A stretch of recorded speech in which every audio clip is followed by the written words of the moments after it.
Well, folks, I want you to meet Kyle. Kyle is here on a retreat at the Bridges Retreat Center. And Kyle, it's so interesting what you're doing. I thought I need to share this with everyone at home. So tell us, Kyle, what are you up to? Okay, so we're catering for about 40 people. And tonight I've decided to make what we call in South Africa a potjie. Potjie is an Afrikaans term for a pot. So in Afrikaans a pot is called a pot. And a potjie is a small pot, but as you can see it's not such a small pot. This is quite a big pot. And one of our friends that is here at camp, he actually shot a springbok up north in South Africa, and so we're putting that springbok in the pot together with some lamb. And basically the history or the traditional potjie is you first put the meat or the onions and the garlic and whatever else in the bottom, put your meat, you brown your meat. What we've added in as well is, while you're browning your meat, I put in some of this Paardenberg wine, nice red wine in with the meat.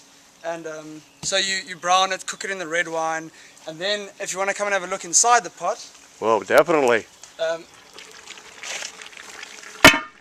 Okay, so inside the pot you've got the meat underneath all the vegetables. So you have all your vegetables on top. So we've got some potatoes, carrots, butternuts. We're going to put beans in here later on, and there's a bit of sweet potato. And so the meat's underneath everything. And the traditional thing about a potjie is that you cook it in layers. So you layer your meat and all your veggies. And the only time you turn it, which makes it different to a stew, is once you've finished your potjie, then you turn it once.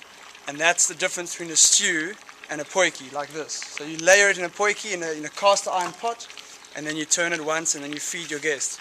And I wish you could taste it because it's really good. And Kyle, tell us one more thing. I see there's a pile of wood that's cooking yes. over there. So explain how you actually provide the heat for the pot. Okay, so we have what we call a braai. We use wood, and the wood has coals. It makes coals, so I use the over here there's a spade, and I take the spade and I put coal on the spade.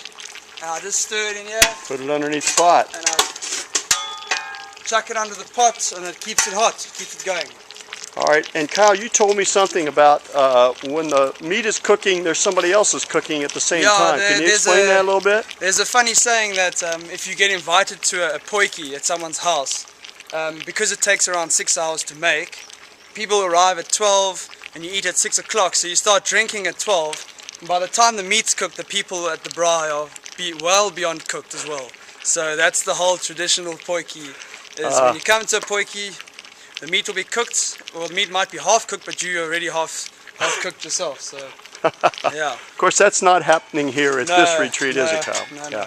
Hey, Kyle, thanks so much for sharing all this. The folks in America will be glad to hear it. Yeah. Hey, one last thing. Anything you'd like to share for everybody that's reading this and seeing this in America?